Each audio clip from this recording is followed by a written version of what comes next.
Yes, Sirski. We are live. What's good? What's good? What's good with the gang, man? Yo, you You ain't know how good. when I sent you that when you sent me the link to the Drake joint and then I sent you the link to the Kendrick joint, you ain't say nothing. Mhm. it was quiet on J Hill's side for a little second. I was sad. But you was the one I didn't even know that Kendrick had dropped another record after that Yeah. until you hit me and was like, "Oh shit, this nigga going crazy." So then I'm watching you on Twitter, and this nigga, you talking about, "Oh nigga, I gotta learn how to sea walk." Now, mind you, I hadn't listened to the record yet, so I'm like, "The fuck." This nigga Jay talking about he want crip walk. What the fuck going on? I'm like, is Atlanta turning up on some gang shit or something? I ain't know what's going on. So what's going on, bro? What's Bro. going on all weekend? Hey, hold up, man. Listen, I got the acai bowl, good eats all weekend. Okay.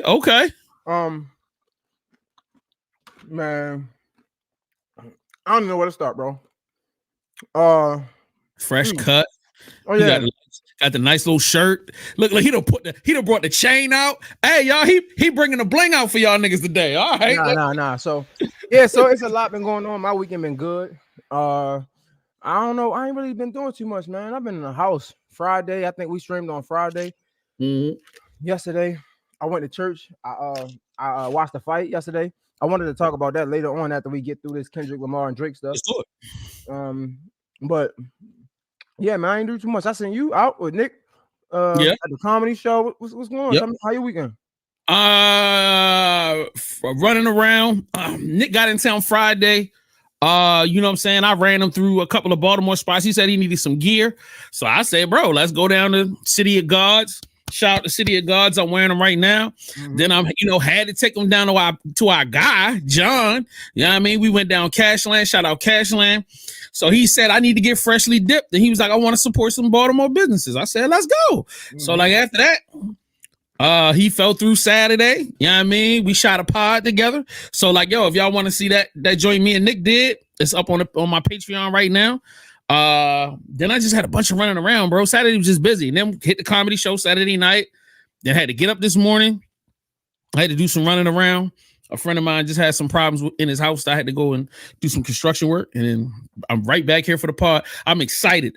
I have been excited for this. It took everything in me not to hit you yesterday and go, nigga, let's pod.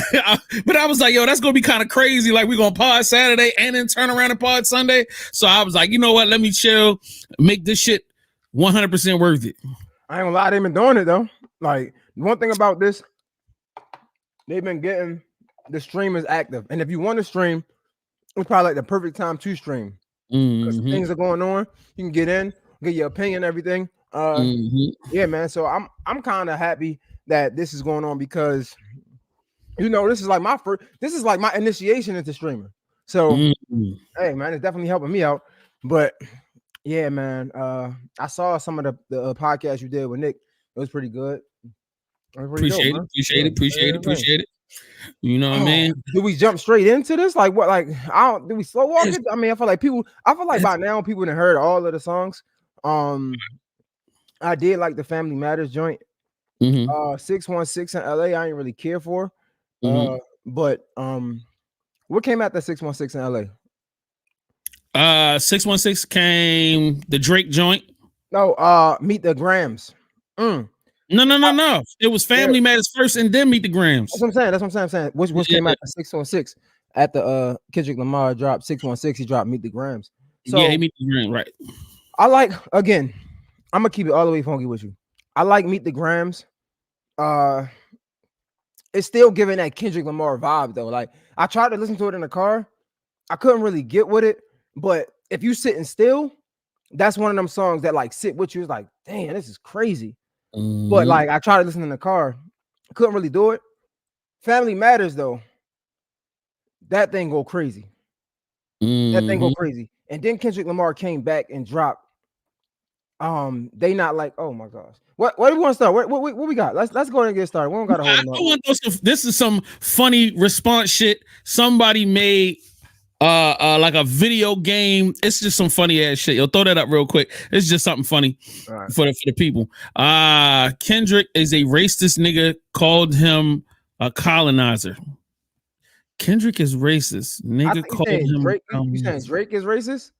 Because I Yeah, think Kendrick called Drake a colonizer, and like the whole breakdown of that was fire. But let's get into this real quick and then let's see. A lot of disdain between these two, but there has to be a better solution than duking it out. I'm not sure if he's trying to escape or take this fight into a new and dangerous direction. Not wasting any time now. This superstar darting towards their opponent. It's gonna be an all-out war. These two won't even wait for the opening bell. The official desperately trying to separate these two, but I'm not sure that's going to be possible. Oh no, don't do it! Don't do it! Whatever's playing here can't be good. Oh my God! Someone is seriously going to get hurt here. No! Are you kidding me? My gosh! Get this under control! No! Oh my gosh! What impact! And J. Cole is out. I don't want no parts. Yeah, my man got out of there. Hold up, take over. I'm about to go get this.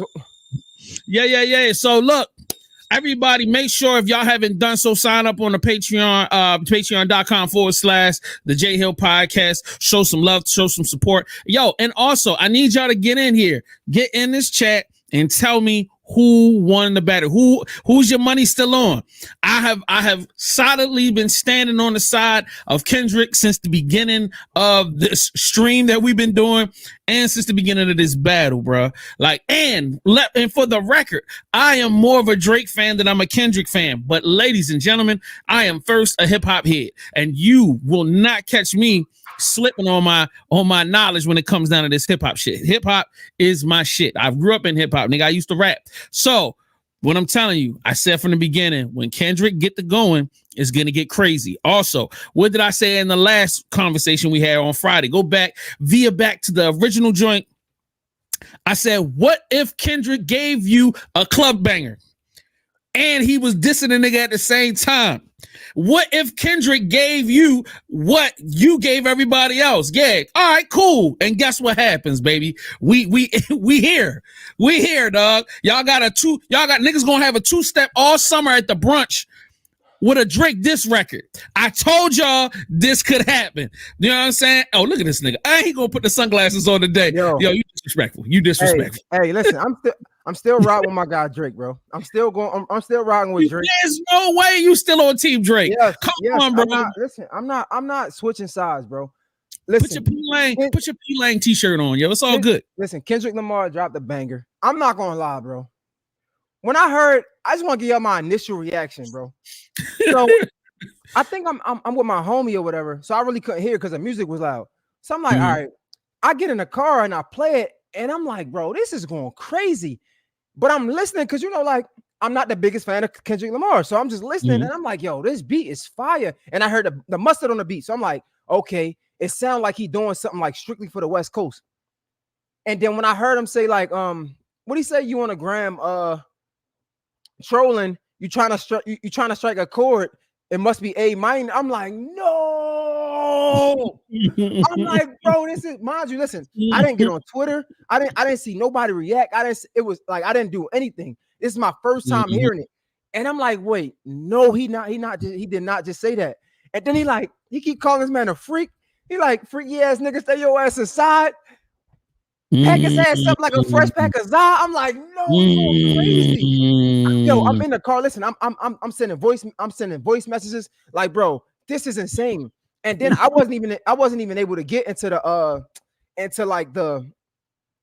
album cover, or I mean the song cover with the you know, they got all of the sex offenders locations at his house. I'm like, nah, bro. I'm like, nah, this is crazy. I'm texting Wayno. I'm texting the group chat. I'm like, bro, Drake, get up. Like, this hurting my heart. Like, I'm like, bro, I'm rooting for you, bro. So like, and it's like Drake did it to himself. Drake was trolling. And it seemed like Kendrick Lamar, he mapped this out perfectly, bro. Like, perfectly. He's like, okay, cool. He gonna troll. I'm gonna let him troll. He might have wrote like 3 songs. So when he come and drop, so first of all, let's rewind it before we even get into everything. he drops Family Matters. Family Matters is fire. Crazy. Fire. But it gets completely overshadowed because Kendrick Lamar drops in like 20 minutes. No, grams. Yeah. And he's talking spicy on there. He's just talking spicy. He start off with what's his son name? He like, man, he just start off talking to his son like, you probably won't get this, but you'll listen back when you're 18. I'm like, bro, he come off crazy. So now I'm like, nah, bro, this is insane. Like, it just completely overshadowed Family Matters. And then we was able to live with Family Matters the next day because, we was all like in the moment. Right. We listened to Kendrick Lamar when he dropped. So I feel like it kind of overshadowed Drake, and we kind of took the attention off of Drake's Family Matters. So we wasn't really able to let that resonate with us. So the next day, everybody listening to the lyrics, we reading it, we like, nah, this is crazy. The second verse is insane. We like this. This nigga Kendrick Lamar. It's like, yo, it made so much sense.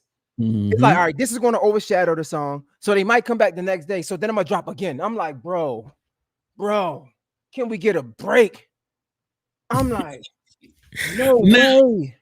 I heard, all right, I'm looking in the chat. Somebody said Kendrick is up, but the things they saying is all bullshit. Yeah, okay. You saying it's bullshit. Please play the clip down here. The one closest to my head, I guess. The one was basically just to text girls to invite to Drake's parties. Oh, sweetie, that's just the tip of the iceberg. Now, everything I'm about to tell you is 100% true, and this information came to me from one of the crew members on Drake's tour. This was the guy who did all the tech stuff, and he told me that Drake has an employee whose job is to go around town looking for super hot girls. He finds the girls and then he interviews them, and out of all the girls he interviews, he picks the one that he thinks is the best. Then he drives her to Drake's place. Drake has sex with her, and then he drives her home. So basically, Drake has his own private Tinder. That's lit. I love that. That's not really that important. Now play the next one. I gotta show y'all this shit, bro. First off, this nigga like went on a date with an 18-year-old. It's a little creepy, but it's cool. She 18, whatever. It's weird, but it's legal. All right, bro. She was born in 2000, bro. 2000 is nasty work, bro. That's nasty work. Hold up. 2016, laying up on her, bro. And then as soon as she turned 18, they took her out on a date, bro. Dude, this shit blew my fucking He was hanging out with her when she was 16. Oh God, this shit blew my fucking mind, bro. He red-shirted the girl. Dead ass, bro. This Drake is pre-ordering bitches, bro. He's dead ass pre-ordering, bro. You said he pre-ordering bitches. It's what, May 5th, 2016? Linked her a week after she turned 16. She basically freshly 16, bro. Like, God, like, what is this shit, bro? Bro, this shit, like, actually blew me when I seen this, bro. Is that your GOAT? That's the thing, bro. He's still, like, he is my GOAT, but I can't co-sign this, bro. Like, this is crazy. Yeah, nah, facts. But wait, let's not get it misconstrued, bro. Because I'm not about to co-sign this freaky behavior. But at the same time, bro, the whole industry is nasty. We act like we don't know this. And I'm gonna so keep it's okay as long as the industry is nasty. No. It's not okay. It's not okay. Because let me finish my thought. All right, go ahead. When for all my dogs drop, right? I felt like I was the only one pointing this out. I'm like, bro, am I weird, bro? He keeps talking about an 18-year-old. That's weird. Everybody like, man, they grown. I'm like, y'all niggas is crazy. I said this. I put this on. I wish I could find a tweet or something. I was saying this from the beginning. For all my dogs, he kept talking about like young chicks. I didn't understand that. But again, I am somebody that can sometimes I can separate the music from the person, right? So right. I'm just letting it blow over because nobody else talking about it. And sometimes some people call me crazy, right? So I'm like, all right, whatever. Maybe I'm tripping. So when all this stuff is coming out, I'm like, bro, I've been saying this. Even so, it's a part in the conversation when I was talking to Wayne, though, and I was like, yeah, I mean, people call this nigga like he like to date young girls. He's like, I don't know about that. Like I've been saying this. So it's like this ain't surprising for me because first of all these niggas is freaky. Like you niggas be horny, bro. Like I don't know, bro. I don't know if it's something in the water or niggas just want a girl that's gonna listen to him. You know what I'm saying? Like me, I mean, I like a little like chaos a little bit, not too much. You know what I'm saying? But but I think it'd be the controlling factor in niggas. Like they just want a girl that's gonna do whatever they say. You feel me? But damn, man, you getting money, man. You should better get anybody. Like that's really player. You can get a 30-year-old, 35-year-old. She gonna do whatever you say. It's just I don't know, bro. Like I don't like that. That's weird, bro. Especially if you linking with a 16-year-old. That's nasty, bro. Like that's really nasty. I don't even see how somebody can be your friend. I can't even be nobody's friend that's doing no weirdo stuff like that. I make fun of my friends that date 21-year-olds. I'm sorry. Like it's like that's nasty behavior, bro. Like I don't know. Like niggas need to speak up. 21? That's the problem, bro. I mean, you only 33. What is I'm 33. I don't want no 21-year-old. I don't want nothing to do with you. Honestly, you probably talk just like my daughter. Like y'all got the same lingo. Y'all probably dress alike. Y'all got the same hairstyle. I don't want no 20. Not saying it's legal, cool. But you're not mentally grown. I know where I was at 21. Shit, I know where I was at 25. Let's be honest. So it's like I'm not saying you can't date a 21-year-old. Cool. I'm just saying it's something that I won't do, and it's something I joke about with my friends. Am I judging them? Man, I ain't gonna lie, kinda, because it's like, bro, like you 30, you 28. Word, I'm with you on that. Now let me address. I'm seeing niggas in the chat. Mike 414 sitting here talking about, yo, how can you actually take what he's saying is real? Did Kendrick actually beat his wife? Did you see evidence of him beating his wife? Like the whole internet is on this case right now. No. I see mad evidence for Drake's side. Everything you're saying is evidence. But go ahead. Let's not even get into that yet. That's the problem with us, bro. And it be more so like men and women. But I'm gonna address this like when we addressing one thing, we addressing one thing. Right? We can address Kendrick Lamar when we're addressing that, but we talking about pedophilia right now. We talking about a grown ass man dating 16-year-olds and 18-year-olds. You know what I'm trying to say? Pedophilia. Yeah, pedophilia. I'm sorry, it's the boss on me. You know, my bad. But we talking about pedophilia right now. So like, yeah, when we talk about Kendrick Lamar, we'll get to that. We'll get to that. That don't make that just because Drake is doing this and Kendrick is no, they both wrong. You out here beating a woman, that's crazy. Like, but hold up, let's get back to Drake. Yo, all I'm saying is it's nasty behavior. I don't really have any facts, so I really can't talk on this, man. What I will say is I'm gonna keep it 100 with you. I know it's for the sake of hip hop, bro. Them throwing like shots at each other, that's cool. But if we want to get into some like nitty gritty, into the thick of it, pause. All this shit is corny, bro. Like they ain't really like they going at each other. Like not saying like family is a part of beef. Okay, cool. I ain't mad at that. It's just how they doing it. It's like getting catty. It's almost like two girls fighting at this point. You get what I'm trying to say? It's chatty patty shit. Like niggas is just telling everybody little business and shit. Like, you know what I'm saying? Like if niggas had a pack, they'll be like, yo, you left your pack and it's a bad house. Damn, nigga, you want to tell so it's like that's what I was saying. I was saying to my homeboy the other day. I said rap beef wasn't like this in the past. Like it wouldn't be so much, but because you got two niggas that's not street dudes battling each other, like that's the only thing they have to go at each other with. You know what I'm saying? They can't, I don't know, they ain't even came up with no inventive ways to make fun of each other. They ain't compare niggas to something else. It's just and like you said, making up stuff. I don't like the make believe stuff, right? Like the talking about Drake got a daughter. You get what I'm saying? Like, granted, they saying Drake like kind of set that up. You feel what I'm saying? And that's creative on his side. But getting back to Drake real quick, hold up, because I ain't want to just skim past this. I understand young women are attractive, bro. I get it. They are attractive. And to keep it 100 with you, we all have thoughts that probably shouldn't come out anyway. I'm not blaming you for thinking about things, right? I'm blaming you for acting on things. And some people might kill me for that in the comments, but it is what it is. I'm blaming you for acting on things. That's just not cool, bro. Especially a nigga like Drake. Bro, you the biggest superstar in the world.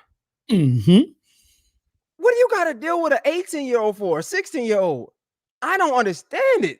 Granted, what they can say Jay-Z did it with Beyonce. I'm not okay with none of it, bro. Like, get somebody your age, bro. Like, show me where your confidence at for real. Show me where your what is it, Barato? Like, show me how much of a man you really is. You get what I'm saying? You don't gotta go and try to trick the young girl to be in your corner. Like, I don't know, man. I don't want to drag this, but like, I don't care. I don't care what y'all say. Y'all can say I'm pandering, I'm simp, all that, man. That shit is corny. I got a daughter. I got a 14-year-old. She about to be 15 in August. You know what I'm trying to say? Like, that shit ain't cool. And a nigga look at her, bro, like, bro, y'all niggas is weird.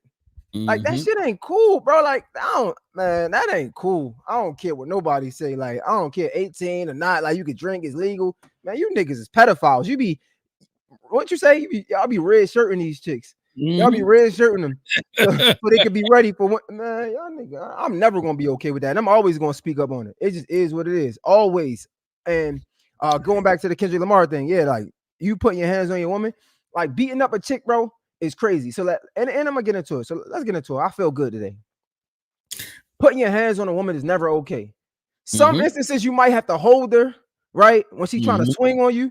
And even then, we all know women got away with words, boy. I swear, right? Like, oh, he put his hands on me. No, I was holding you back. You was trying to take my head off. So yeah, I'm holding you. I'm pushing you off me. Like, women got away with words. So I ain't like I said, I ain't cutting no cards today.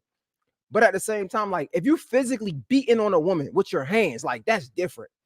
And I'm gonna be real with you. I'm gonna be straight up because I think I said this before. The only way I'm putting my hands on a woman is if it's a group of them jumping my woman. I'm gonna be straight up with you. I'm gonna be straight up with you. I ain't letting my shorty go down like that. But to be putting your hands on your woman, bro, is crazy, bro. Like, just think about it. You balling your fists up, punching the one that you sleep with. That's nasty work. What's wrong with these niggas? But these be the ones we look up to. What the ones y'all look up to? All right. So I would like to play the record. I haven't heard Family Matters since I first played it. You know what I'm saying? Saturday morning. So like I definitely needs to hear this again. Hold up. Let me throw the joint up there so that we can play it. Which one we listen to? Because like the last one, Family Matters, right? Because that's the only one that's the first one that we haven't played. All right, before we go ahead. Because we just said all that and we still gonna play that music. But look, before we play anything, can we play like that real quick? Please. Oh, yeah, for sure. For sure. I just wanna, matter of fact, do I owe Kendrick Lamar apology? Chat. Drop in the chat. Do I owe Kendrick Lamar apology? Nigga. I don't think I owe him apology because I just said I don't like his music. He don't make music that I want to listen to. But this is something this is good, bro. You just never delved into the catalog. Yo, because after that last stream and you was like, yo, this nigga ain't got no real hits, he ain't got no dance. I'm like, I never say he ain't had no hits. I just said he don't, like, bro, I don't want to hear turn-up music. You was saying he ain't got no club records, no turn-up shit. Yeah, I don't want to hear Bitch Don't Kill My Vibe. Like, that's cool, but I'm not like, it's cool. But like whatever song, like he got a couple songs, but it's just not my thing. This right here, like, not like us. He did a great job at saying, okay, y'all, I think this is why I like Drake so much. You can tell he got his ears and eyes to the streets. I feel like Kendrick Lamar did the master Drake move. Like I feel like he heard what people were saying. Okay. Or it was one or two things. He heard what people were saying and was like, all right, I'm gonna give y'all something to dance to. Second, it was like, I'm gonna beat Drake at his own move, which is a club song. And I think whichever one it was, he killed it perfectly. Like it was a perfect delivery. You know what I'm saying? So like when I'm listening to it, I'm like, damn, this sound like the Bay. This sound like West Coast. Like this sound like that West Coast bop. Like everybody over West is just killing it. You know what I'm saying? Like even if we don't like it on the East Coast, it sound like this is a West Coast bop that we're gonna play this. We're gonna be sea walking. You get what I'm saying? I'm like, yo, I love that. And I'm gonna say this. I see a lot of people on Twitter, on Instagram, like Drake stands that's trying to discredit this Kendrick Lamar track. I don't like that. I feel like this is clear a good track. Like, come on, y'all. Like that's what I be saying last time when I was like, yo, how can we just have an unbiased conversation? This was a clear W in Kendrick Lamar lane. Like this was a win. This is a win. I've been rapping. Can we play this? Let's get to it. Hold on, let me make sure. Turn this all the way up, man. You know what I mean? I want to make sure I got this. Lamar for saying that he can't make a song that I want to listen to in a car. I want to publicly apologize to Kendrick Lamar for saying yes, he can't make the bobs that I'm like. You about to make a clip out of this. I just want to apologize to K. He never. Nah, I don't before, think. I think after this record, he said his name out loud, but I don't think he said his name before. Nah, he was saying his name, bro. I feel like, if anything, to be honest, and I'm being unbiased because I'm rocking with Drake, but if anything, Kendrick Lamar has been more direct than Drake. Think about it.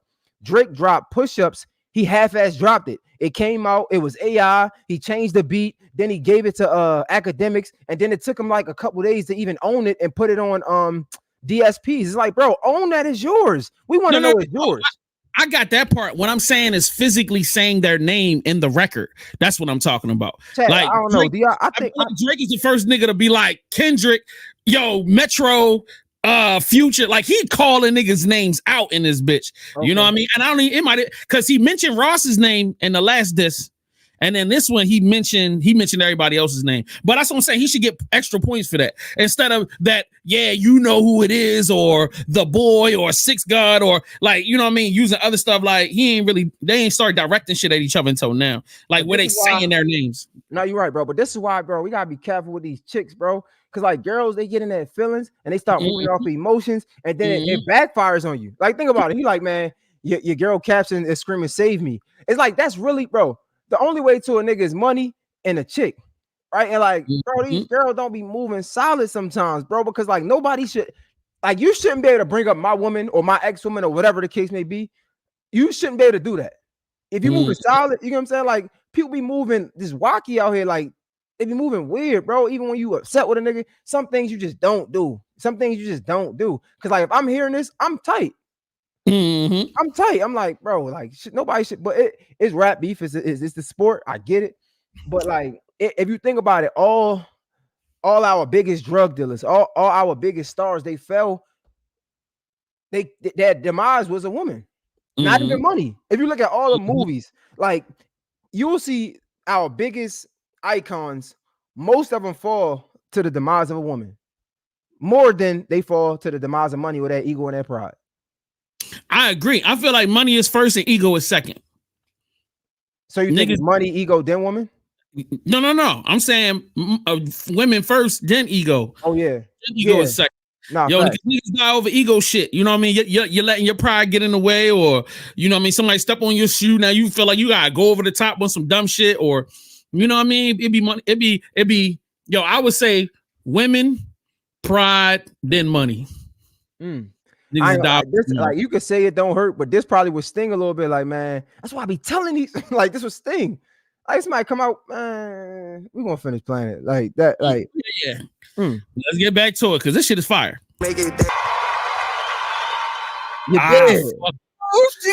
fuck with this record, bro. I fuck with this record heavy. When I heard that shit, bruh, I was like, oh, Drake ain't playing with you. Drake came right back up.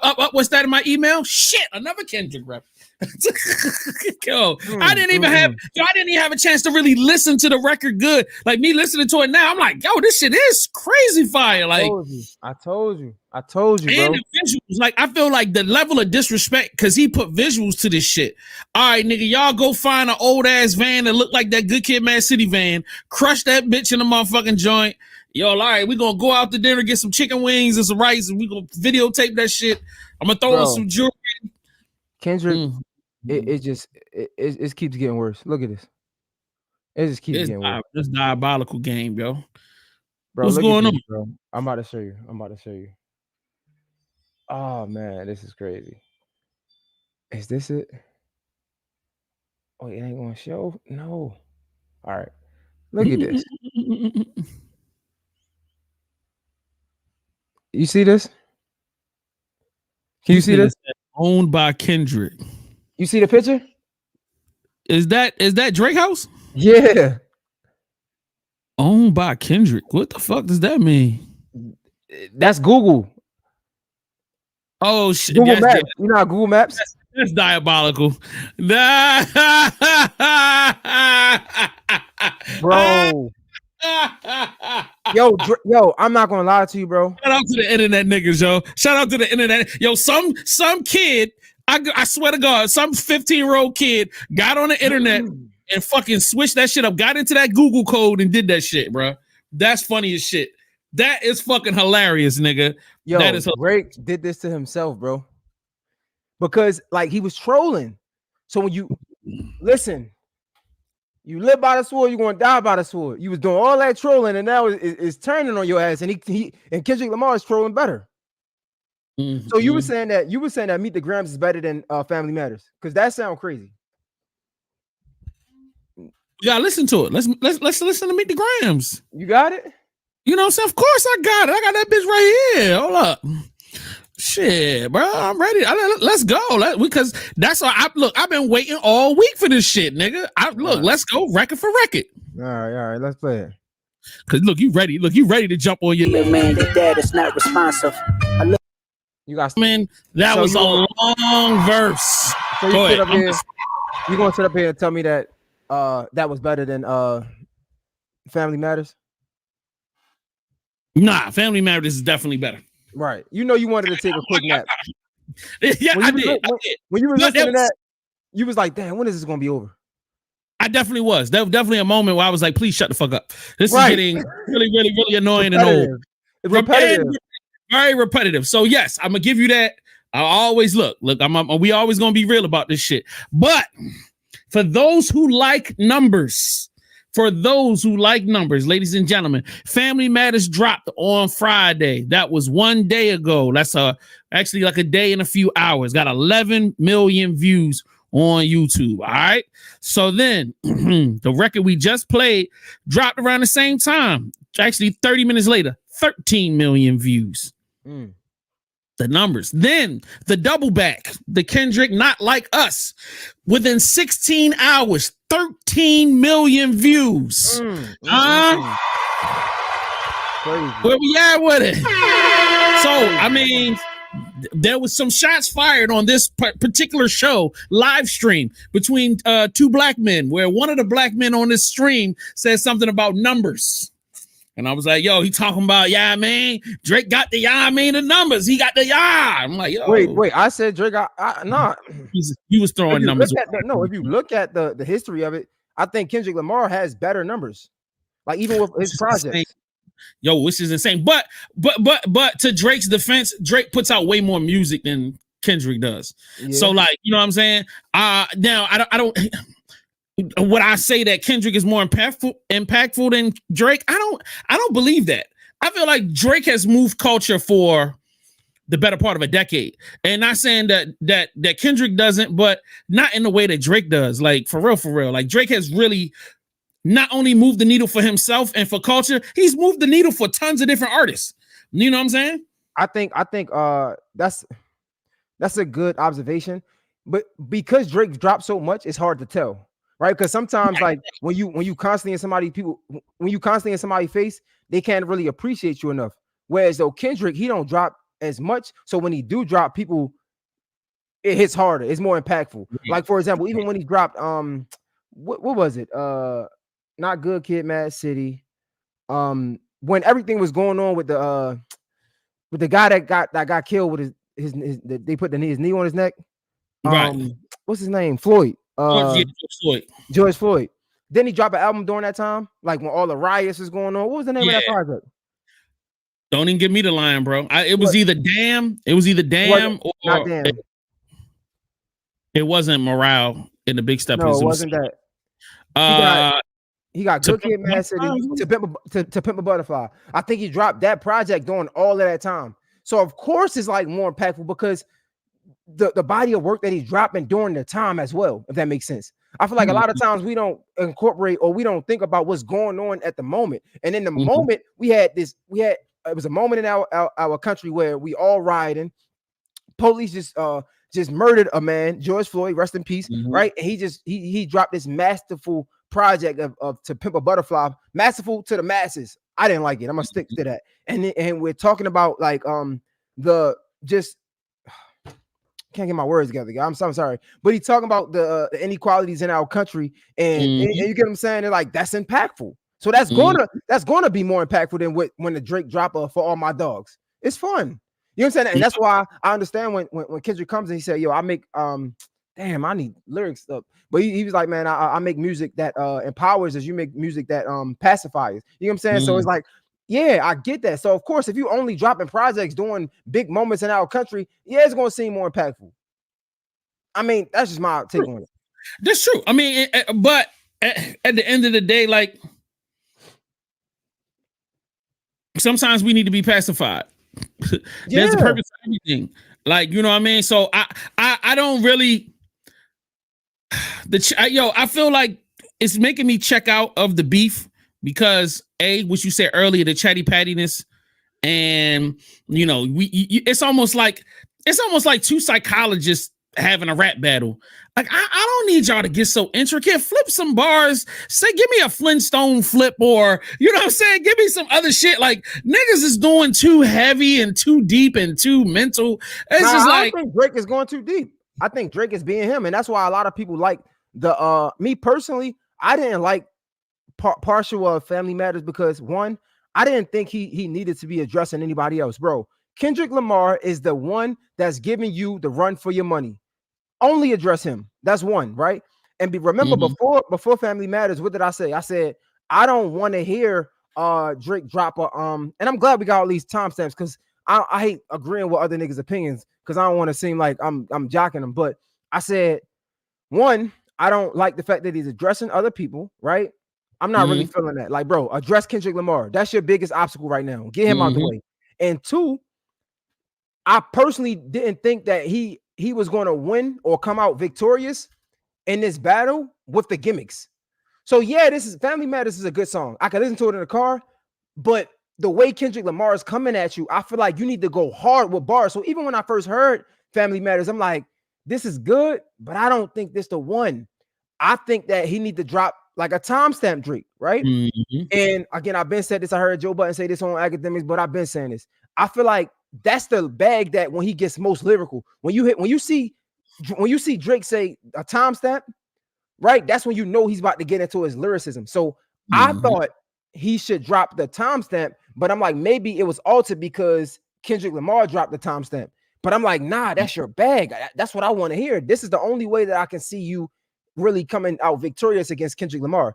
One of my friends was saying that Drake dropped the Family Matters because like he's staying true to himself. But I don't like that take. I don't agree with that because it ain't like Drake can't get lyrical. We've seen him get lyrical on a few occasions. So we don't need the gimmicks, Drake. Like, I get it. It's cool. It's witty. 50 Cent, cool. Give us some lyrics though. Like some hard bars. Pause. I agree with everything you just said, but I would like to add one more element. We don't need more 7-minute records. Please, can we stop with the 7, 6, 7-minute records? Yo, y'all have proven that y'all can rap for a long time. It's becoming redundant at this point. It's not as fun. I like a 2-3 minute record. Get to it. Like you said, give me some hard ass bars. Don't give me no fluff bars. Don't give me no little sound effect transition moments and all that. You ain't got to flip the beat 15 times.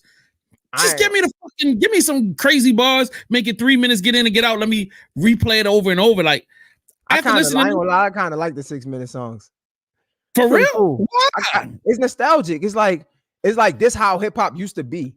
So it's nostalgic. I kind of like it, especially the flips of the bars. Like that gives hip hop beat. That gives like old school hip hop rap. Me personally, I like it. But it's funny because I want to bring this up. Remember when before all this even came about, right? I was talking to Wayne, and I'm like, bro, I don't like Kendrick Lamar because he complicates things too much. It's like he's rapping a mathematical problem. Everybody kill me. Oh my God, he just want to hear that mumble rap stuff, bro. Now I'm hearing everybody say the same thing. I literally been said this. I said, bro, don't nobody want to hear something that you got to do a math equation to, like mx squared equals b or mx squared plus. Like I don't want to hear that. Like, bro, you making this shit complicated. I want to be able to. So, like, it's not even a thing. You're gonna make a clip out of that and put it on your Instagram, yo. Make a clip out of that shit, yo. Because even like, nah, for sure. But now I hear everybody saying it, and I'm like, bro, when I was saying niggas, but whatever. What I will say is, when you had made a point where he's like, sometimes we want to be pacified. It's not that. Remember, I made the analogy the other day. I was talking about doctors and lawyers and teachers versus athletes and rappers. It's touching the masses. And if you overcomplicate things, you can't. Kendrick has touched the masses for sure, right? I'm just saying for my argument, when you complicate things, you kind of leave people out of your audience. Like it's like you leaving people what's the word? Like, I'm sorry. It's like you're not able to reach everybody when you complicate things, because you're going to only have a certain amount of people who can understand it or who wants to do the research and who aren't lazy to understand what you're saying, right? So when you dumb things down a little bit, you can reach a broader audience. And what I'm saying by that, when I compared it to the teachers, the lawyers, and the doctors compared to the athletes and the rappers, bro, doctors, lawyers, their field, they only can help a certain amount of people within their lifetime, within their career. When you have a rapper, is no real you don't have a limit to the people that you can touch. And we all know when it comes to making money, making an impact, the more people you can help, the more money you will make. And that's the same. That's why I'm trying to compare the two. So yeah, Kendrick Lamar can rap his ass off, but if you keep overcomplicating people, if you keep overcomplicating things, you're gonna lose people, right? Whereas though when Drake, he making fun music, more people want to have fun than more people want to do the work, and we know that. I agree with that. However, the numbers don't support your theory at this point. Yeah, so, like, I mean, but what I will say is, I'm agreeing with you that right now, like 7-minute Kendrick record, and you just droning on with these over complex things, it is starting to get annoying. Like, yo, give me some, like I said, give me some bars that we can understand. You know what I'm saying? Like, you know, get to computers putin' like Cameron did, or you know what I mean? Like these, like, let's go back. Like I started telling niggas, that's why we was playing them old school disc records from back in the day. Like, you know what I mean? Like niggas had fun and interesting ways of battling niggas and making fun of niggas, to not just make the shit hurt and yo, I'm gonna get personal and tell you about your moms and what your dad did and all that. It's like, bro, nah, nigga, I'm gonna toss these bars at you. You know what I mean? We're gonna do some gun flips and say some wild shit, and then we're gonna get the fuck up out of here. Like, you know what I mean? Go ahead. I'm gonna tell you what hurts. It hurts when you gotta live with it forever. Like back to back hurt because it was in the club every day. You couldn't get away from it. So that's why I was saying Family Matters is better than Meet the Grams, because as shock value, Meet the Grams, when it came out, it was like, damn, he couldn't even let the song breathe. So it made us like it. Recency bias, right? But the next day when I'm listening to Family Matters in the car, I'm bumping. I'm like, oh, this is something I can ride to. I try to put on Meet the Grams and listen in the car, and it's like, I couldn't even get through a minute. It's like, bro. But the same with Euphoria. Euphoria was a great diss, but still, when I tried to listen to it in the car, like it was moments in that song where he just sounded like a run-on sentence. So that's why, for me, right, I'm still Team Drake, but I'm also not a hater. So when I heard Like That, I mean, Not Like Us, it was so different from everything else. I was like, this is crazy. I don't know if y'all watch. Bad Boys 2 is one of my favorite movies, right? So it was a scene in Bad Boys 2 when Martin was driving, or I don't know if it was Bad Boy 1 and Bad Boys 2. Martin was driving, and Will Smith looked at Martin and said, "That's how you drive.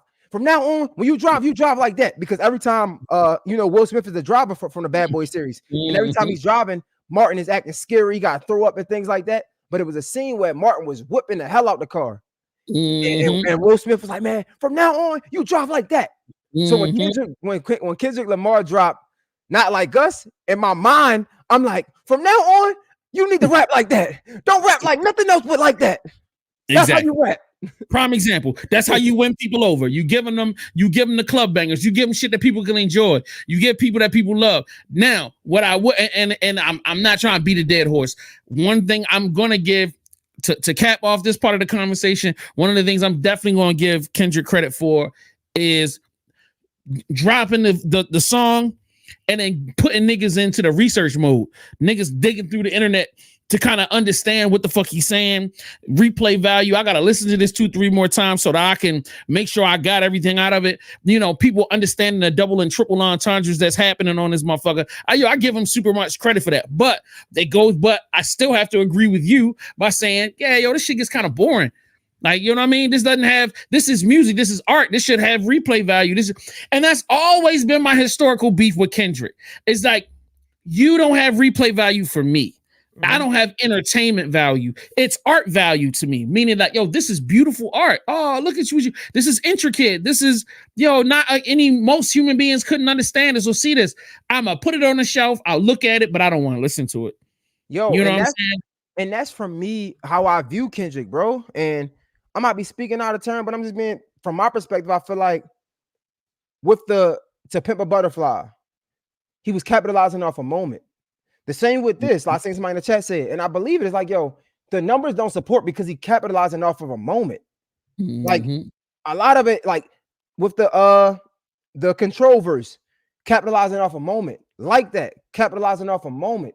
It's like, when are you going to just do it on your own type vibe? You know what I'm saying? Like, I don't know what was happening during Good Kid, Mad City. I can't speak on that. I can't speak on Damn, you know what I'm saying? But for the most part, from my experience, every time I'm introduced to Kendrick Lamar, when I see him, it's off of like a moment that's happening.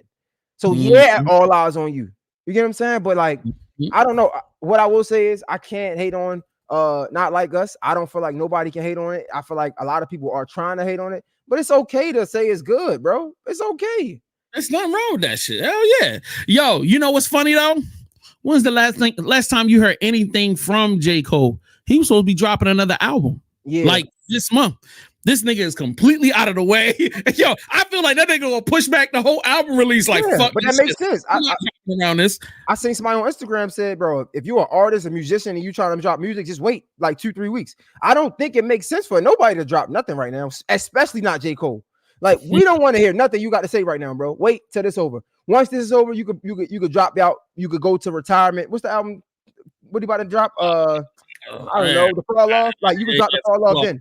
Fall off after this. Don't fall off right now. Yo, now let me ask you this question. When he does drop Fall Off, do you feel like he has to talk about this in the album? Or would you be comfortable with him acting like none of this actually existed and he just did some music? Yeah, just continue to do your thing. Like, I'm gonna tell you, I was running, right? And I'm listening to J. Cole, and it's hard to listen to him now, but I'm listening to Cricket Smile. I'm listening to what's the other song? When he was saying that I ain't never this shit before, no. I ain't never did this before, no. I'm listening to that song, and I'm like, I still like this version of J. Cole because that's what we see him as. I personally just don't want to hear that I'm better than you. You niggas can't fuck with me. I'm killing you niggas. Nah, I don't want to hear that. Yeah, no, I don't want to hear that. But he still makes great music, so I think he still would do well. I wanted to ask you this though, because I know what I think. Even if Kendrick Lamar, they say he about to drop, he should be dropping again today or whatever. Let's say Kendrick Lamar drops 7 days straight. Let's say Kendrick Lamar just annihilates Drake, right? He just get him out the way, put him in a pack, roll him up. We smoking on Drake pack, right? Do you think this tarnishes Drake's career? Nope. Absolutely not. Nope. That's why it's all Drake got to do is drop a banger, and we all on the dance floor. And that's the special thing about what's going on is, and this is why I salute these two guys, because either one of them, they could have ignored this. They could have not even retaliated and not dropped anything, and this doesn't hurt their career. J. Cole, he responded, then he took it back, so it kind of hurts him. If you would have never responded, this wouldn't have hurt your career. You get what I'm saying? But that's why I like this, because they're doing this for hip hop. They don't have to do this. Like Drake, if he loses, he's still Drake. If K-Dot loses, with all due respect, I'm not a big fan, but he's still K-Dot. He's still the boogeyman. And I think to be honest,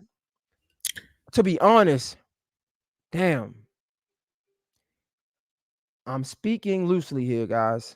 I think K-Dot had more to gain from this. Oh yeah.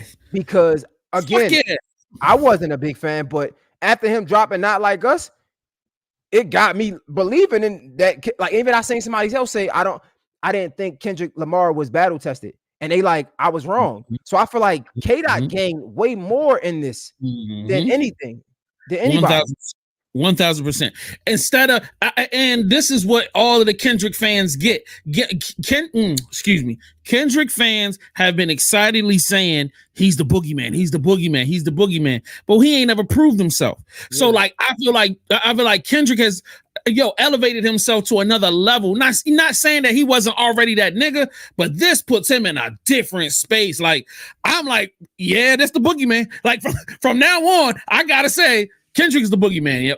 Don't leave this nigga alone. And if he drops 7 days straight, I'm definitely gonna be like, yeah, leave that little dark-skinned Gemini nigga alone. Do not talk to that nigga. Like, fuck no. Like, that's some crazy shit. But the only thing that could tarnish Drake's situation is this: a chick coming out doing a video saying that he did something inappropriate. That's the first crack. Yeah. And then a raid on that property. If niggas go through one of Drake properties on a raid, it's a wrap. Yo, so you think, damn, like, you think it's that serious? Well, I mean, that don't sound crazy. Because if you taking a 16-year-old, yeah. I don't know if any of this is real. I'm just saying the only thing that I could see tarnishing the Teflon Dons, you know what I'm saying, bulletproof vest is that's the only silver bullet that could take him down. Is some chick coming out saying some wild shit or some police shit happening, and that's gonna shake his fan base to the core. Like, you know what I'm saying? It's the same thing with Diddy. Diddy been a wild nigga for 30 years. Like, nobody gave a fuck. Soon as this nigga house get run through, a couple people come out and say some shit. This nigga is ducking and hiding, posting audio of fucking of preachers talking about faith and believing and holding on. Like, that's the only thing you seeing right now. And like, niggas is really hung up on Diddy. That's crazy. You know what I mean? So like, yeah, that's the only thing I can see that could take him down right now. Damn, yeah, that would be crazy. That would be crazy. But I hope not. And I'm gonna be very clear. I do not want that to happen. Like, I love Drake, period. But I love Kendrick, and I feel like we need both of them in the culture, period. I don't give a fuck about none of this shit, bro. I want these niggas to enjoy battling, turning up the summer. I love to see other niggas getting turned up too, but like, yeah, let's not do that. And in that same breath, Drake has nothing to gain or lose from this battle. Oh yeah, of course. Actually, he does have shit to lose. He had the potential of losing respect from industry niggas. Like, you know what I'm saying? And losing the respect of real MCs. There are a lot of real MCs that like were like vouching for Drake. Like, yo, that nigga's a real lyricist. And that's one of the things that he could always stand on. It's like, yeah, y'all can say I'm soft. Y'all can say I'm goofy. You can say all these things, but you could not say that Drake was not a lyricist. So he had to get out here and show he's got to. He's got something to lose. So like, y'all, I don't want y'all to say that shit. Like, Drake don't got nothing to lose. He could have just ignored it. No, he could not. He had to answer. That's a part of this game. Go ahead. Why do you think that all of a sudden everybody's coming for Drake head? I still don't understand. Nigga, the dog pile. This is classic dog piling. You know what I mean? Like, yo, this is it. This is the moment. This is the moment where niggas really, really believe that they could get that nigga out of here. Like, even like Metro Boomin just dropped the beat, like BBL Drizzy, and he said like, I guess he dropped it on Spot. I mean, on what's one of the sites? I think he dropped it on Instagram or TikTok or something like that. He dropped it on SoundCloud for everybody to like make a verse, and it's like, I don't get it, bro. I don't understand. It's crazy to see somebody like Drake on this high mountain and people just trying to like come for a spot when he's worked with all of these people and he's helped all of these people. Mm-hmm. Bruh, let me tell you, like, when people see the crack in the armor and niggas think they could take you out, niggas is gonna take aim, bro. That's just real life. I've had situations happen like that where shit, like some shit get fucked up, shit start falling apart. Everybody come out to try to like rip you apart, take from you, you know what I'm saying? Make a name off of you, all that shit, bro. Like, that's just how whack niggas is. I think Drake is handling this really well, but I'm curious to know how he's managing his emotions behind closed doors, because it seems like he's trolling back, right? Like Metro Boomin just dropped the beat on SoundCloud. He commented, bro, did you just make a beat about my ass, bro? Like, come on now. You know what I'm saying? Like, in a public eye, I think he's handling it really well. But I wouldn't be me if I didn't think. I just wonder, like, man, I wonder how he's really handling this when he's in the house by himself. Like, when this is all over and said and done. Like, I think he even said on Family Matters, like, that Future shit hurt because we never went through nothing like this. You know what I'm saying? So it's like, Because a lot of these guys, he really had respect for, especially Future. So it's like, and do you think that he could? Do you think is any coming back from any of this with anybody? Yo, I've been thinking about that. Like, could niggas piece it up and be homies after the fact? I don't feel like anybody has violated. Well, Kendrick with the Lamar exception. he violated. Kendrick violated. Like, you know what I'm saying? There's no repairing that really, even though I don't even want to say that, bro. There's a way you could repair it if there is, but I don't feel like Kendrick would ever repair it. Right. Kendrick didn't give a fuck. That shit is never going to die on his side. But like Drake could probably be like, nigga, whatever. Like, you know what I'm saying? They went through shit. Like Drake done been through shit with a lot of niggas and pieced it up. You know what I mean? But nothing was never to this magnitude. Think about it. Him and Meek Mill, that happened, and Meek Mill was like, "Yo, I misstepped. I took a miscalculation, right?" So he apologized. Cool. He pieced it up. Even with like Pusha T, I don't think they pieced it up. But Kanye West, they pieced it up on the side of Jay Prince, right? So even like I'm thinking about Future. You said he could like piece it up with Future, but Future kind of opened the floodgates for this. So now it's kind of your fault. Like you dropped the project with Metro Boomin and you opened the floodgates. You put Kendrick Lamar on, and that's another thing I don't really care for as a man, bro. If I help you, and this with anybody, bro. If I help you, your career, I help change your life. It's an amount of respect and decency that I would assume you would have for me. Like if like it's a certain thing I'm not going to do for certain people. Like it's a certain thing I would never go there with certain people because of the respect and love that I have for them. But if I feel like you're going there with me, I'm damn sure going to go there with you. So it's like, bro, I've helped you guys, i.e. Kendrick Lamar. It was once upon a time where you was on stage saying, yo, thank you to this guy. He's opened the door for me. He's helped me out. So to say you have had all these feelings for 10 years, like I'm listening to Kendrick Lamar, you had to been feel like this. This ain't nothing new. So like you was really a snake when I was bringing you on stage, helping you out. Like you was really a snake. I ain't even talk about Future, like because Future, Metro Boomin, like yeah, that could have came later. He could have smashed a girl or something like that. But for you to feel these type of ways about me and say you've been felt these type of ways about me when I'm the one that kickstarted your career. I don't know. I don't rock like that, bro. Like I don't know. I don't rock like that. In the beginning and then down the road, you know, because that's what Kendrick said. He's like in the beginning, he was like, "I fuck with you." He was like, "But as I've gotten to know you, I've seen things and I've heard things that I just don't like. Like I can't rock with you because of that." So like, I mean, he's already established like there was a time when there was love, but like just seeing what you do, I can't be a part of this. Like I can't be anything in it. So like, I get it. You know what I'm saying? Yeah, this is a complicated situation. This is uncharted water, even for hip hop. Like we've had beefs before, but we've never had, number one, a beef this big, and then number two, we've never had a beef this socially complex. This socially complex because we didn't have social media, but we can't say that we didn't have a beef this big because again, it might not have been my time, and you could speak on this. Biggie and Pac was the biggest at that time. Although they didn't start, I've heard that they didn't really start that beef, that East Coast, West Coast thing. It was really like a Vibe magazine thing. But even still, that was a big beef. And even still, we seen Tupac get disrespectful. We said, first off, you claim West Side till we ride rolling quick with gang. You claim to be a player, but your wife, we smash on Bad Boys, nigga. Like that's disrespectful. Facts.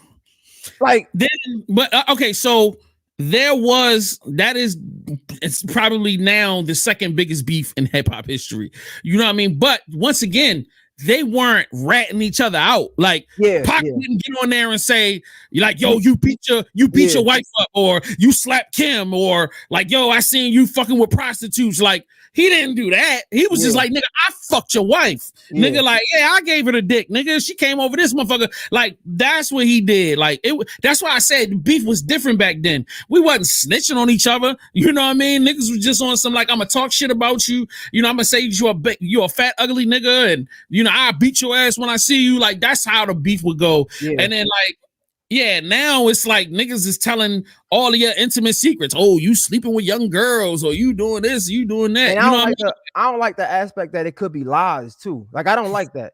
Like just like not the I won't even say the daughter thing because I'm hearing that Drake kind of set that up perfectly. Like he kind of set that up for him to do that, and Kendrick Lamar took the bait. So I'm not going to speak on that, but everything else, right? Like if you're speaking lies, it's like, yo, come on, bro. Like it takes away from the diss. Right. I don't know how you feel about that, but I feel like if you're telling lies just to get some shit off, it ain't as good. Yeah, that loses. It loses the, you know what I mean? Like you lying. Well, I mean, you know what I mean? Niggas done lied in beef records before, but like, you know what I mean? Like if you really doing, once again, if you're lying about something that a nigga could go to jail for, that's low. You know what I mean? That's low. Like if how much of this, again, I do not stand for no type of like pedophile shit. Like I don't. Right. I'm just curious because all these street niggas be talking all this street shit, but they do the same thing. Where do we draw the line of ratting? Like what's like, because isn't this technically snitching? Like what is and what isn't snitching? This is snitch cast. Like that, well, right now, but I'm saying like, no, this is snitch beef. Like, you know what I mean? You telling niggas all niggas like personal business, like all like shit. You talking about a nigga mama shit, nigga daddy shit. Like you start talking about a nigga like, yo, this is ratting, bro. This is straight ratting. Like this is straight ratting. And then let's say both is true, right? Because I don't think we got to it, the Kendrick Lamar aspect of it. We talked about the Drake situation earlier, but if both things are true, Drake being a pedophile and Kendrick Lamar being a woman beater, it shouldn't be no side to pick from, to be honest.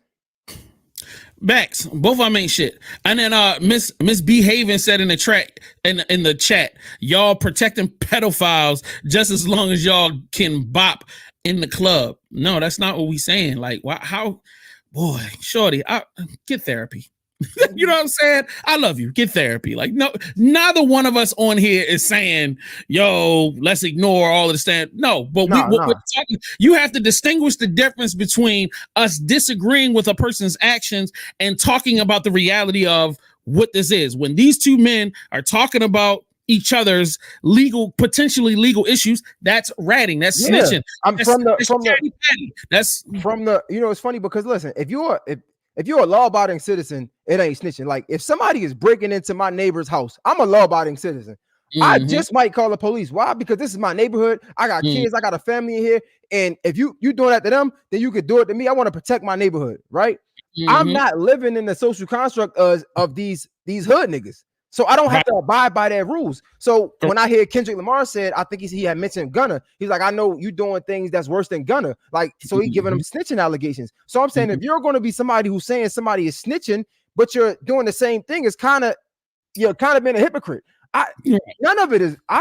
You probably missed the beginning of this. Like, I don't agree to none of that. That's weird behavior, and I don't condone it. Like I said, I got a 14-year-old. That shit is corny. You know what I'm saying? I'm just saying, like, if you're living in this social construct that you say you live in, you put yourself there, not me, but then you're doing the opposite, something that you don't support in that social construct, is kind of like snitching. What are you? You're confusing me. That's all I'm saying. Like, I don't agree with it. That's why I say I don't agree with either one of it, because if Kendrick Lamar is a woman beater, we supposed to be on his side because Drake is a pedophile? Like, no, like we scrap both of these niggas. How much do we care? Yo, we back both of these niggas up and throw them away. Like, so you challenging me? Let me challenge you. I didn't see the comment, but if you're a woman who I would hope love other women, right, and want to protect other women, you mean to tell me that you're gonna side with a nigga that's beating on his wife? That's crazy. That's insane. Because just like I got a daughter, my daughter's gonna grow up to be an adult, and I'll be damned if a nigga gonna put his hands on her. Period.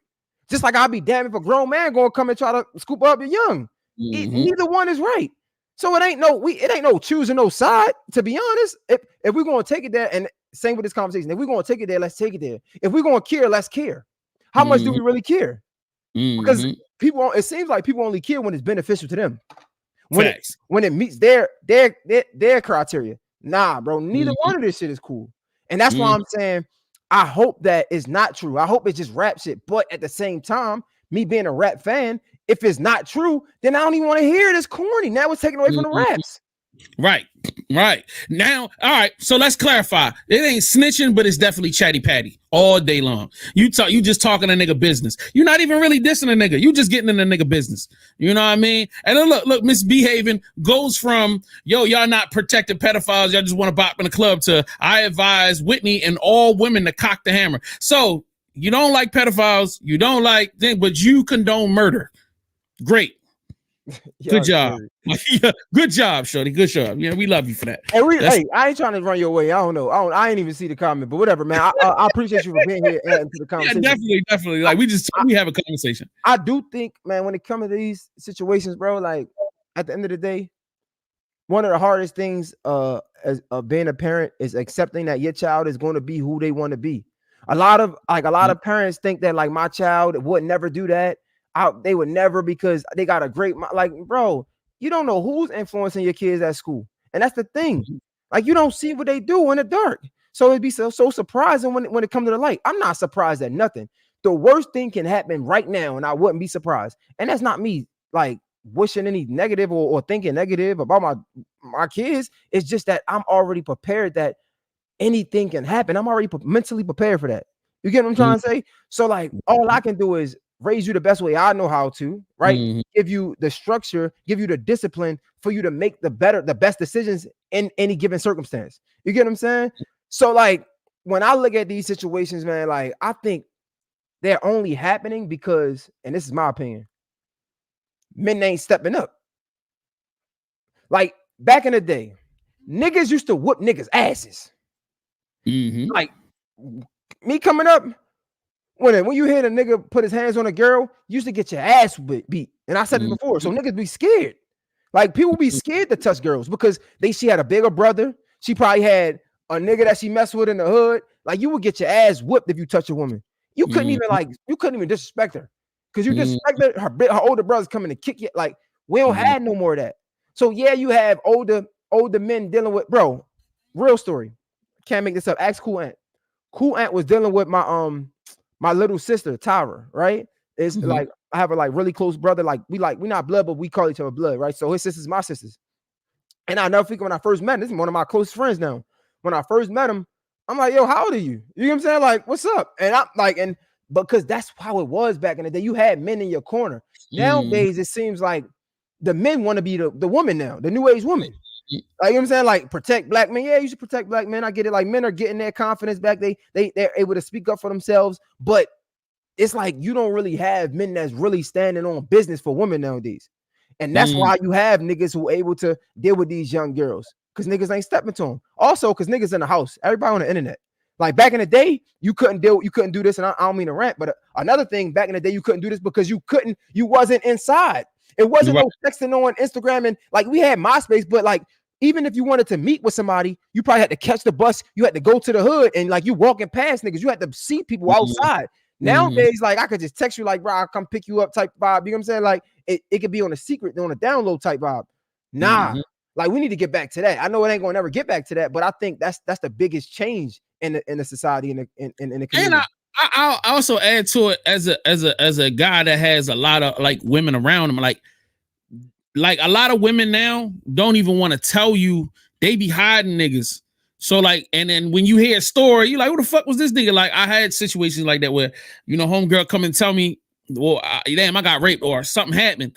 And I'll be like, well, who is this nigga? Give me this nigga name. I don't want you to get involved. I don't know, yo, it was a mistake. And you be like, bro, you gotta let me protect you. Like you gotta learn how to not be moving in secret all of the time. Like I tell my cousins this, yo, bring your new dude around. Let's meet him. Let me talk to him. The first thing they say, yo, you know how you gonna be. You gonna be trying to pull this nigga up and all that.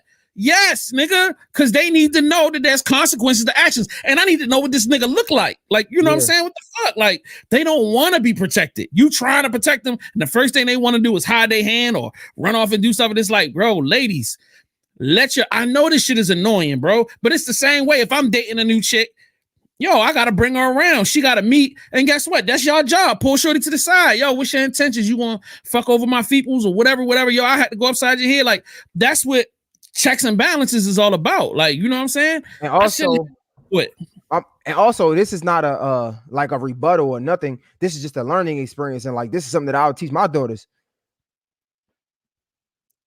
Bro, women have to understand that you're not men either. And again, like I said, it's not a rebuttal. This is not to say a man putting his hands on a woman is okay. But I'm saying you must protect yourself at all times. For example, right? I'm gonna give an example before I see what I'm gonna say. I think I had a conversation with my wife like a couple years back, right? And she was saying that like you should be able to tell a cop, like not show the like if a cop is pulling you over and they like mistreating you and verbally mistreating you, you don't have to do certain things. And I'm like, that makes no sense, respectfully. Why? Because the goal, the objective is to make it out there and see another day. You can take them to court later. The goal is to see another day. But the more you resist, the more you're giving them ammunition to do something that's not right. That doesn't mean that they should be able to do that. But the fact that they can, they have the power to. And what I'm saying that is for women, y'all need to understand that y'all not men. Stop getting aggressive with these men. Stop trying to get in their face and like and be and disrespect them. We can say disrespect is relative, but like stop trying to get in their face and try to like argue with them like you're a man. You're not a man, because the moment that man put his hands on you, right, he's going to show you who's the real man. Even though that's not okay. We're not saying that it's okay, but the man, he has that when he has the ability to do that. Sometimes you got to swallow your pride, make it out to see another day. You get what I'm saying? Like if you feel threatened, you might have to exit out the equation. You might gotta leave the situation, because if you turn up, it's only gonna make it worse. You feel what I'm saying? And that's something that I'm definitely telling my daughters, like, yo, never ever be aggressive with a man. Never. Like it's not worth it, because every man is not mentally mature enough to regulate his emotions. Every man isn't mentally mature enough to walk away. Every man isn't mentally mature enough to be like, you know what, this ain't worth it. You get what I'm trying to say? So like, I mean, I don't know. Like, no, I think you preaching on this motherfucker, man. You preaching. I feel like that's super important. Like, I think, and this is just to close it out. I'm just gonna reiterate what I'm saying and frame it in a different way. Like, yo, if you want to be protected, you've got to move with the intent of being protected. Protect yourself by allowing people to protect you. You know what I mean? It's like you have to, all right, if I'm in a team, or if I'm a part of a squad, or if I'm in a family, if you don't listen to the family, they're trying to protect you. You know what I'm saying? They're trying to tell you how to move so that we can function properly. But if you are always functioning against or outside of the family, you can't then get mad at the family when something happens to you. It's the same thing in a relationship. If you are in a relationship and your man is telling you, yo, babe, you shouldn't dress like that, yo. You shouldn't walk out the house like that. Then you going, and it'd be like, you're arguing about your right in the world. And we're talking about the reality of the world. Yes. You have the right to be as slutty and as stupid as you want to be. But guess what? The reality of the world is the more unsafe you move, the more you become something that a vigilante, a walking target.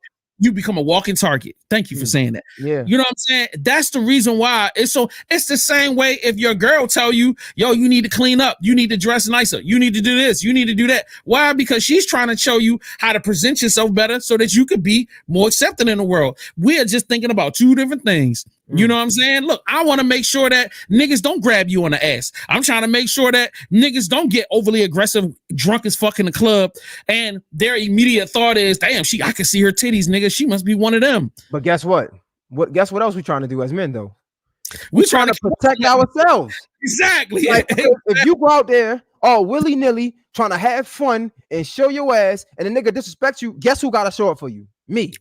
Now niggas got to jump over shit and try to fucking beat the shit out of a nigga. And now what I don't think a lot of women understand is now you potentially put me in harm's way, because what?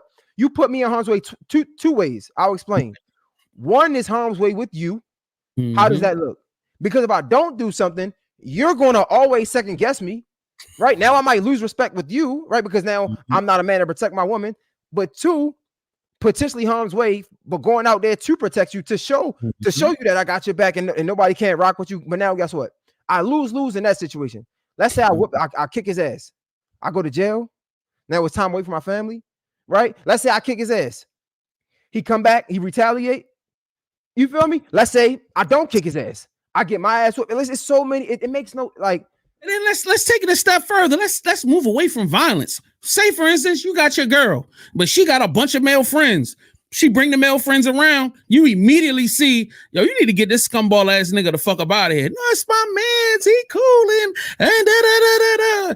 Bro, nah, yo, this is not the type of vibe you need around you. Nope, you don't need this nigga. You don't need that nigga. Yo, why you always, it's jealousy, or you be like, shorty, I'm trying to keep you safe. The same thing if you got a negative ass homegirl, that's all she do is fuck all these niggas and always being negative. I'm like, yo, you really don't need shorty around you. Shit, that's my homegirl. And you be like, bro, once again, men think simplistically. Protection, you know what I'm saying? How to manage your circle, how to keep peace around. Like a lot of times, and we're talking purely from if the guy really loves you and he's really looking, trying to do the best for you. Like sometimes when a nigga come into the situation, he already living in peace. He's trying to bring you into the peace, but you are bringing all of the drama with you. You're trying to bring all the chaos with you. Babe, you got to cut all of this chaos out so that you can properly grow. Go ahead. You know what happens? I feel like women just want to have fun. So in the most respectful way, like it's been like these videos that have been going around where it's like when you walk in with your girl, you thinking about where the ex is at. If somebody come through this, how we gonna handle? Like what's where the caution signs at? Like what can get me in trouble? And she's just la la la la la la la. You know what I'm saying? That's naturally who a woman is, and rightfully so. That's I would think I'm speaking for a lot of women when I say they want to be like that, and they should be able to be like that, right? However, you have to understand that if you're going to be like that, it comes with certain rules and boundaries, and you got to be able to accept them from us because all we want to do is have your back. We're not trying to combat with you. We're just trying to have your back. So when we're telling you things, it's not to be controlling. It's if anything, it's to control our environment, not to control you. Right. And I think sometimes it comes off wrong. And that's why we have these men versus women thing, because I'm trying to control the environment so we don't end up in harm's way. You take it as me trying to control you, and now we bump heads. It's like, bro, come on. Prevention is safer than responding. Yes. Because after you done got your ass slapped, I gotta respond. After this nigga done came over drunk late at night and that's supposed to be your homeboy, but he trying to get all up on you, now I gotta go beat his ass. That's responding. But if you don't answer the phone when that drunk nigga calling you, or if you get them toxic ass chicks out your life, you know what I mean? Because now they done fucked some crazy nigga, and that crazy nigga trying to come at I know. I think girls just be wanting the vibes. Like girls just want the vibes, but like men want the vibes that ain't gonna come with nothing. Like it's like you trying to just vibe. Like I'm trying to survive. That's the word. I like it. You want the vibes? I want to survive. Yeah, like, you know what I mean? I want to survive to keep the vibes. Like you know what I'm saying? But yeah, do you think? Let's get back to it. Do you think that Kendrick Lamar will drop again? I hope not. Why? You got to let these records breathe, bro.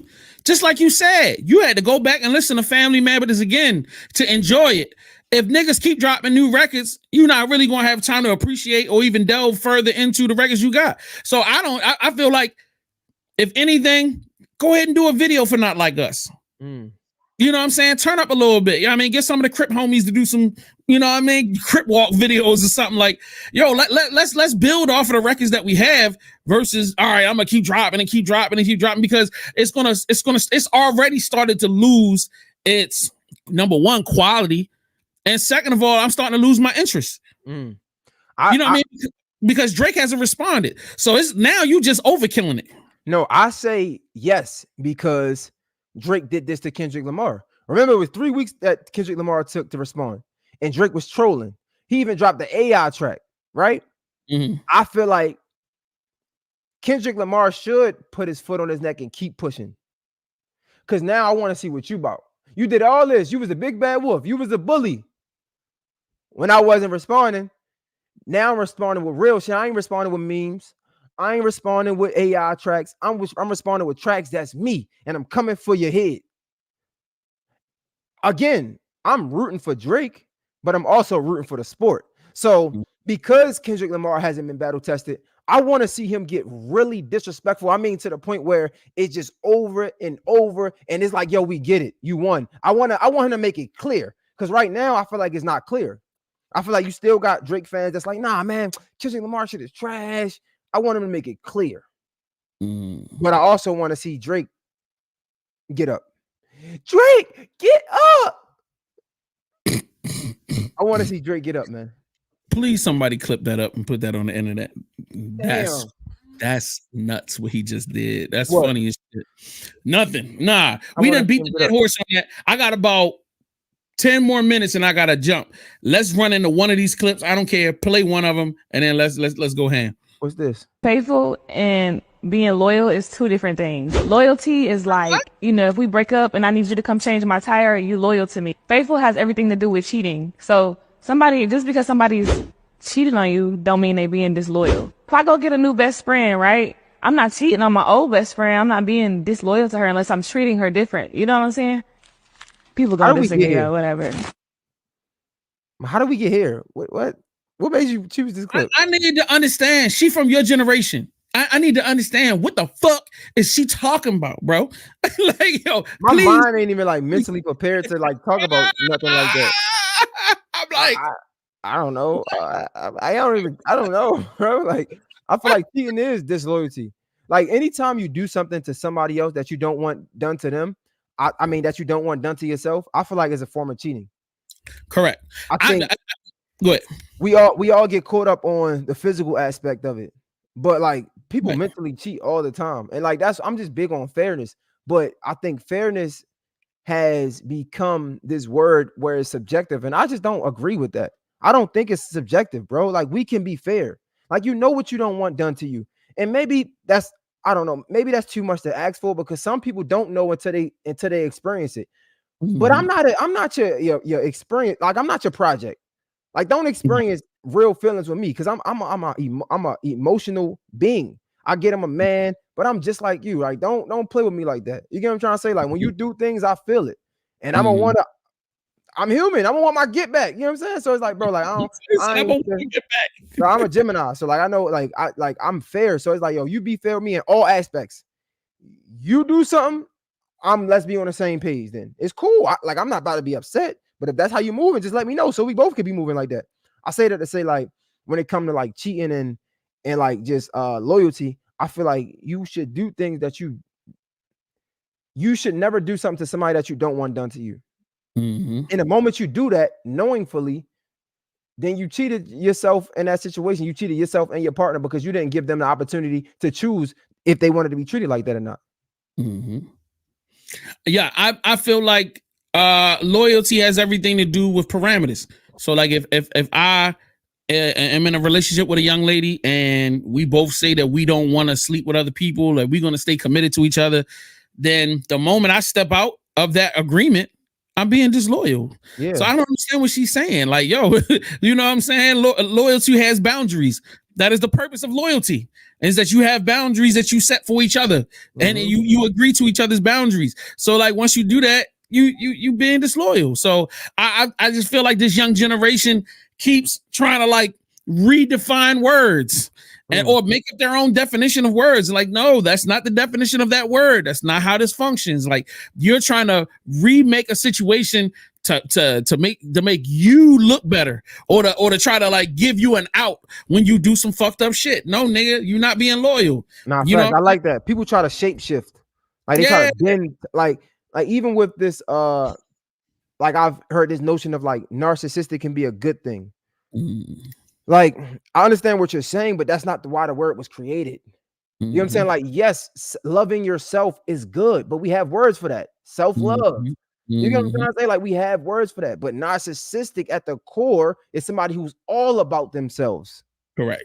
And that's not good. But we try to, like you said, we try to use things to manipulate situations to benefit us. No, bro, loyalty is loyalty. And the moment you move outside of loyalty, you're not loyal. But the thing that I get frustrated with is we act like we can't be humans. Like, if I approach you about lying, you don't have to lie about the lie. Because, nah, for real. Like, it's okay because we're humans, and yeah, I have the ability to either accept or deny your apology. Right. Yeah, but that's a decision you got to live with. But that doesn't have to your decision doesn't have to define who you are. That doesn't have to define who you will be in the future. A lot of people try to protect this image, and that's what frustrates me because, bro, I'm a human. So no matter, I tell people all the time, you can go out there, try to put me out there on social media, all of that, because I'm gonna own it. I ain't scared of none of that. None of it. Because guess what? At the end of the day, my decisions don't define me. It defines the mistakes that I made. It shows that I'm human, just like you. I got skeletons in my closet. I got things that I can grow from, or I've grown from, but I'm not scared of that. A lot of people be scared of who they are. So the moment you mention something about who they are, it hurt. It hit home like, damn, you know what I'm saying? Like, nah, bro. Like, bro, if you did something foul, that don't mean you can't come back from it. Own it. But a lot of people, they try to hide that. You approach somebody for doing something wrong, it'd be the smallest thing. My man called me not like a month ago. He's like, bro, that's effed up, bro. Like, I ain't rocking with that, bro. Because I told him I was gonna get back to him about this party situation, and I never got back to him. He like, bro, that was foul. Basically, like, just I'm like, damn, bro, my bad. I apologize. I could have easily made excuses like, bro, because I had excuses to make. I definitely had some excuses to make, but that doesn't say nothing about my character. That just showed that I made a mistake. And you know what shows more about my character? Me owning my mistake and saying, yo, that was all me. Because I could have dug a bigger hole.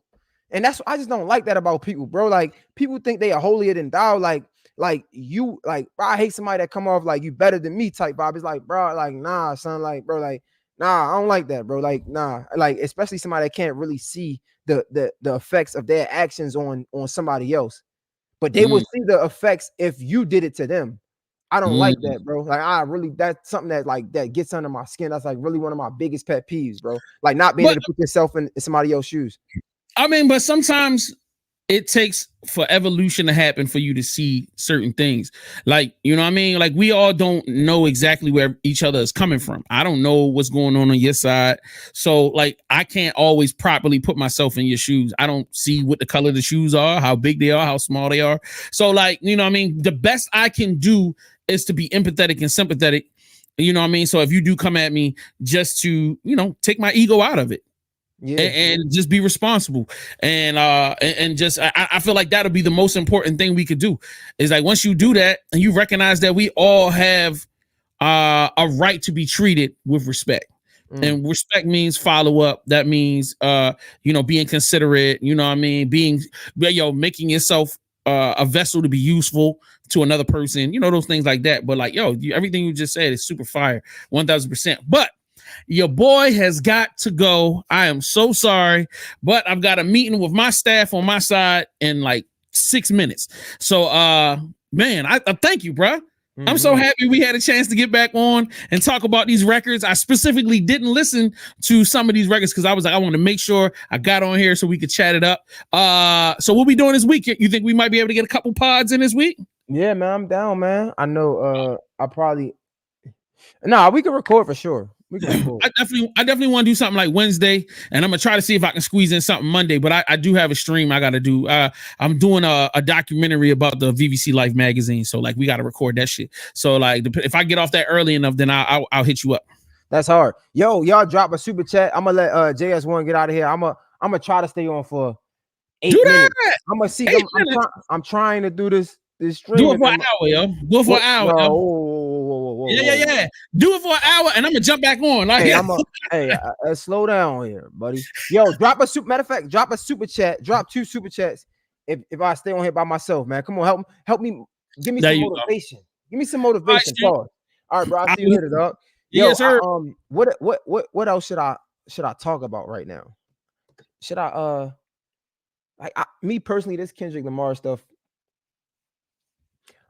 Again, bro, y'all seen it. Go see the Kendrick Lamar. I mean, go see the J Hill and Wayno podcast we did together when I was talking big stuff about Kendrick Lamar.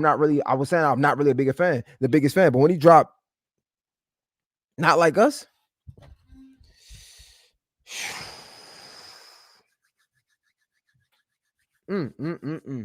Also, did y'all see the fight yesterday? Let me see if I can pull this up. This is crazy. This dude Canelo. I want to see Canelo fight Terrence Crawford. Let me see if I can pull it up. Let me see. I gotta go somewhere myself, y'all.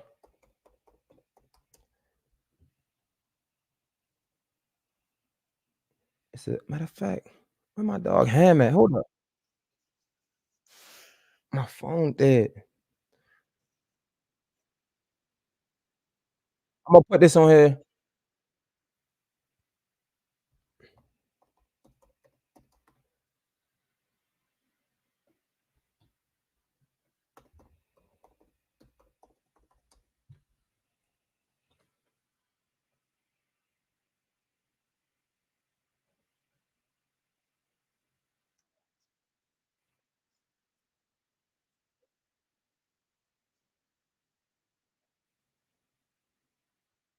Hold on, I'm about to put this on here.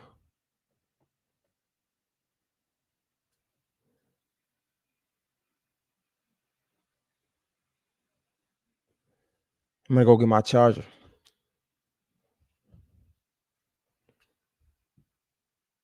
Alvarez, Jaime Munguia for the undisputed super middleweight championship. Munguia, 6 years younger, has the longer reach. Okay, both belt lines are a little high, so we're going full belt line here. All letters here. You got my instructions in the back, gentlemen. Protect yourselves at all times. Listen to my commands. Touch them up. Back to your corner, gentlemen. The bell in round one, the tension, you can cut it with a chainsaw. Never say die, never clinch, and you're seeing two proud proponents over here in an all-Mexican affair. 1-2 from Canelo connects. Yeah, here we go. There's that jab hook, and it goes right hand. That hook moved Munguia right into his right hand, and that landed solidly. And here now in round three, Canelo with the high guard, trying to bait Munguia, though, loading up on the jab, fires the right hand behind it. Two right uppercuts by Canelo. The uppercut, Munguia goes down for the first time in his career. The power of Canelo is real.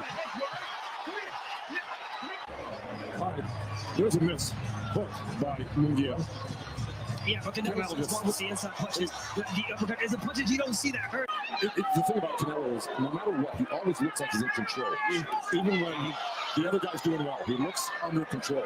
To let this, and he's not trapped to the body. Now he's just so comfortable in there. It was his opportunity. He's taking it, and he's starting out good, like I said, but the experience from Canelo. Canelo, he's been here before. He's seen it, so he's ready for the right time.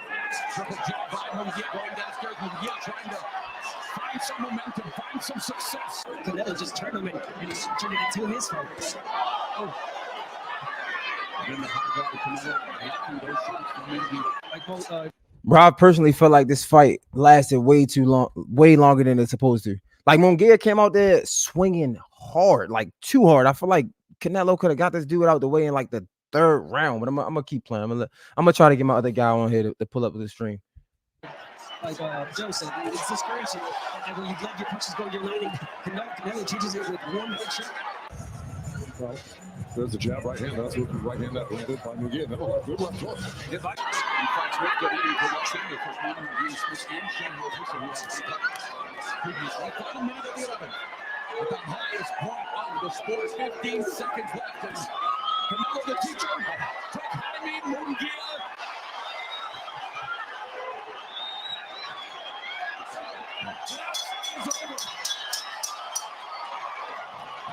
For your winner.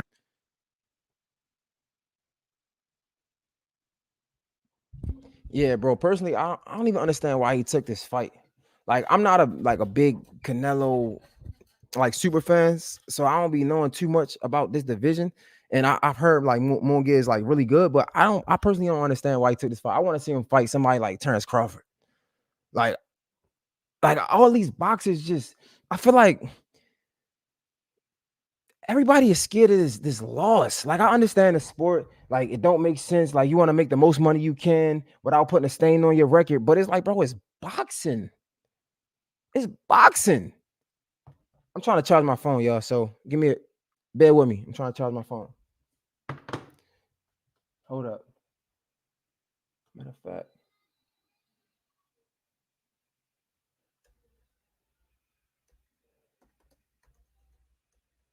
I'm gonna still talk about this Kendrick Lamar and this Kendrick Lamar Drake beef. Let me see if we get some. What academic had to say.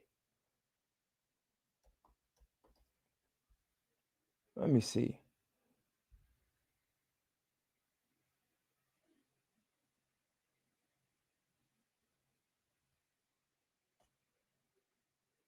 Let's see. Do you need to learn about AI if you don't work in tech? Will it help you in your career? I told you I'm gonna give you a couple more minutes and I'm out of here, man. Okay.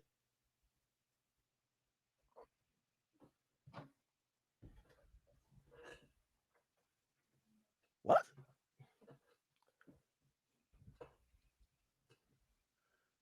Are y'all trolling me? Kendrick did not drop, bro. Not again, bro. Yo, this is how I was, bro. I think I'm at like the event and somebody texts me like, yo, this nigga Kendrick dropped. I'm like, no way. A fucking again? Bro, this is the same reaction. Bro. It's like this nigga's in my chat. It's like he's watching my stream. It's like we can't even get a moment to like, yo, hey, now Drake dropped a good one here. I know we gonna get, he's dropping. But this is why I say I think Kendrick Lamar should drop every single day. Drop every single day. Step on, and like if you're really going to step on somebody, step on somebody. That's how I feel. Again, bruh. I'm waiting for my phone to charge, y'all. Did this nigga make an album filled with diss songs? Bruh, what's up with this shit, dog?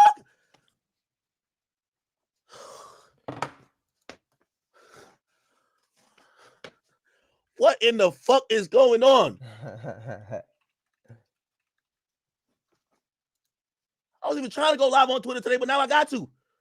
Let's listen to Jesus Christ. What in the fuck?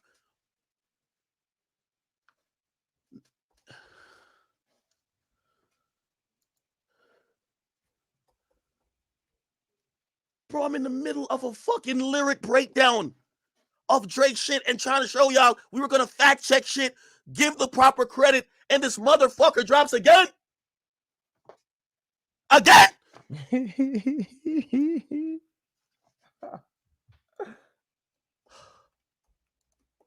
That is in this too. Add him to the op list. God, my God. Drake, you gotta shoot him, and you gotta shoot him now. I'm sorry. I just realized the cover art is Drake's house. Drake Park Lane Circle, 21 Park Lane Circle. City lets Drake build fence twice as high as set out in the bylaws.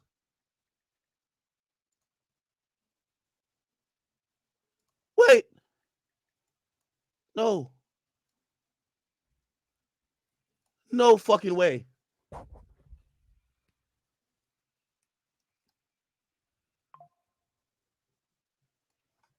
Trying to call my guy Raw Dope Podcast. My guy Ham. Oh my God. Why Kendrick got like 15 we pins get him on on Drake's crib like he finna pull up? Oh, his phone did. I can't tell if he's saying he's trying to pull up to squabble with Drake or he's dropping the pins to tell the feds where to raid. I'm gonna try one more time. Yo, this guy, yo, I ain't gonna lie. Look at this shit. Oh, wait, this ain't regular pins. What the fuck? What the hell type of pins are these? My bad, chat. Let me play it from the top. Psst, I see dead people. Hi, monster on the beat, ho. No, I couldn't get him, man. Well, I'm about to slide. We're gonna do another one this week coming up. I'm gonna have my guy JS1 come back on. I'm gonna have my guy Ham from Raw Dope Podcast. If you're from Baltimore, you know the podcast. So we're gonna keep it going, man. I appreciate y'all. I'll see y'all later. I'm out, gang.